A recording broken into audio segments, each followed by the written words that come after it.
प्यारे दोस्तों, धार्मिक कथाएं चैनल में आपका हार्दिक स्वागत है। आज मैं अपनी वीडियो में माघ मास महात्म सुनाने जा रही हूँ। प्यारे दोस्तों, यदि आपने मेरा चैनल धार्मिक कथाएं लाइक और सब्सक्राइब नहीं किया तो ज़रूर करें। बेल आइकन दबाना ना भूलें जो आने वाली सभी वीडियोज़ की जानकारी आपको सबसे पहले हो सके। वीडियो को पूरी सुनने के बाद कमेंट बॉक्स में जय श्री राधे लिखना ना भूलें। माघ का महीना बहुत ही पवित्र महीना होता है। आप सभी जानते हैं, माघ मास में स्नान, दान, जप तप का बहुत अधिक महत्व है। माघ श्री कृष्ण का बहुत ही प्रिय महीना है। जो कोई भी माघ मास में स्नान, पूजा, जप तप करता है, उसे मोक्ष की प्राप्ति होती है। उसका आर्थिक जीवन बहुत ही संपन्न हो जाता है। माघ के महीने में प्रातःकाल जल्दी उठें, गंगा जल नहाने के जल में मिलाकर स्नान करें। इस महीने में श्रीमद् भागवत गीता सुनने या पढ़ने से भगवान की विशेष कृपा प्राप्त होती है। भगवान कृष्ण ने स्वयं कहा है, मासों में माघ मास पवित्र है। दिक से दिक भगवान का सिमरन करें। माघ मास महात्म अवश्य सुने। माघ मास महात्म। सारे संसार के कर्ता श्री भगवान विष्णु, देवी सरस्वती तथा श्री गुरु जी के चरण कमलों में नमस्कार करके मैं इस माघ मास महात्म पाशा की रचना करता हूँ। एक समय श्री सूत जी ने अपने गुरु श्री व्यास जी से कहा कि गुरुदेव, कृपा करके आप मुझसे माघ मास का महत्व कहिए, क्योंकि मैं आपका शिष्य हूँ। व्यास जी कहने लगे कि रघुवंश के राजा दिलीप एक समय यज्ञ के स्नान के पश्चात पैरों में जूते और सुंदर वस्त्र पहनकर शिकार की सामग्री से युक्त कवच और शोभायमान आभूषण पहने हुए अपने सिपाहियों से घिरे हुए जंगल में शिकार खेलने के लिए अपनी नगरी से बाहर निकले।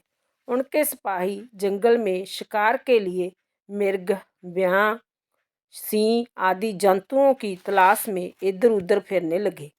उस वन में वनस्थली अत्यंत शोभा को प्राप्त हो रही थी। वन में कहीं वृक्षों पर मोर नाच रहे थे, कहीं कहीं मृगों के झुंड फिरते थे, कहीं गीदड़ अपना भयंकर शब्द कर रहे थे, कहीं गैंडों का समूह हाथियों के समान फिर रहा था, कहीं वृक्षों के कोटरों में बैठे हुए उल्लू अपना भयानक शब्द कर रहे थे, कहीं सिंहों के पद चिन्हों के साथ घायल मृगों के रक्त से भूमि लाल हो रही थी, कहीं दूध से भरी थनों वाली सुंदर भैंसें फिर रही थी, कहीं पर गंधित पुष्प हरी हरी तालाबें वन की शोभा को बढ़ा रही थी, कहीं बड़े बड़े पेड़ खड़े थे तो कहीं उन पेड़ों पर बड़े बड़े अजगर और वन की के चूलियाँ भी पड़ी हुई थी।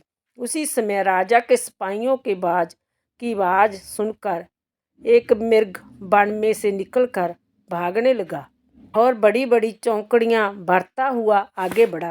राजा ने उसके पीछे अपना घोड़ा दौड़ाया, परंतु मृग पूर्ण शक्ति से भागने लगा। मृग कांटेदार वृक्षों के एक जंगल में घुसा और राजा ने भी उसके पीछे वन में प्रवेश किया, परंतु दूर जाकर मृग राजा की दृष्टि से ओझल होकर कहीं निकल गया। राजा निर्जन वन में अपने सैनिकों से प्यास के मारे अति दुखी हो गया। दोपहर के समय दिक् मार्ग पर चलने से सैनिक थक गए और घोड़े रुक गए। कुछ देर बाद राजा ने एक बड़ा भारी सुंदर सरोवर देखा, जिसके किनारों पर घने वृक्ष थे। इसका जल सज्जनों के हृदय के समान स्वच्छ और पवित्र था। सरोवर का जल लहरों से बड़ा सुंदर लगता था। जल में अनेक प्रकार के जल जंतु, मछलियाँ आदि स्वस्थता से इधर उधर फिर रही थी। दुष्टों के समान निर्दयी चित्त वाले मगरमच्छ भी थे। किसी किसी जगह लोभी के घर के समान सीमाल भी पड़ी हुई थी। वैसे विपत्ति में पड़े हुए लोगों के दुखों को हरने वाली दानी पुरुष के समान जय सरोवर अपने जल से सबको सुखी करता था। जैसे मेघ चातक के दुख को हरता है, इस सरोवर को देखकर राजा की थकावट दूर हो गई। रात्रि को राजा ने वही विश्राम किया और सैनिक पहरा देने लगे और चारों तरफ फैल गए। रात के अंतिम समय में शुक्रों के झुंड ने आकर सरोवर में पानी पिया और कमल के झुंड के पास आया। तब शिकारियों ने सावधान होकर शुक्रों पर आक्रमण किया और उनको मारकर पृथ्वी पर गिरा दिया। उस समय सब शिकारी कोलाहल करते हुए बड़ी प्रसन्नता के साथ राजा के पास गए और राजा प्रभात हुआ देखकर उनके साथ ही अपनी नगरी की तरफ चल पड़ा। रास्ते में एक तपस्वी को देखा जिसका शरीर तपस्या और नियमों के कारण बिल्कुल सूख गया था, जो मृगशाला और बालकल पहने हुए थे और नख रोम तथा केश धारण किए हुए थे। राजा ने ऐसे घोर तपस्वी को देखकर बड़े आश्चर्य से उसको प्रणाम किया और हाथ जोड़कर खड़ा हो गया। तब तपस्वी ने राजा को कहा कि हे राजन, इस पुण्य शुभ माघ मास में इस सरोवर को छोड़कर तुम जहाँ से क्यों जाने की इच्छा करते हो। तब राजा कहने लगा कि महात्मन, मैं तो माघ मास में स्नान के फल को कुछ भी नहीं जानता, कृपा करके आप विस्तार पूर्वक मुझको बतलाइए। बोलो कृष्ण भगवान की जय, बोलो विष्णु भगवान की जय।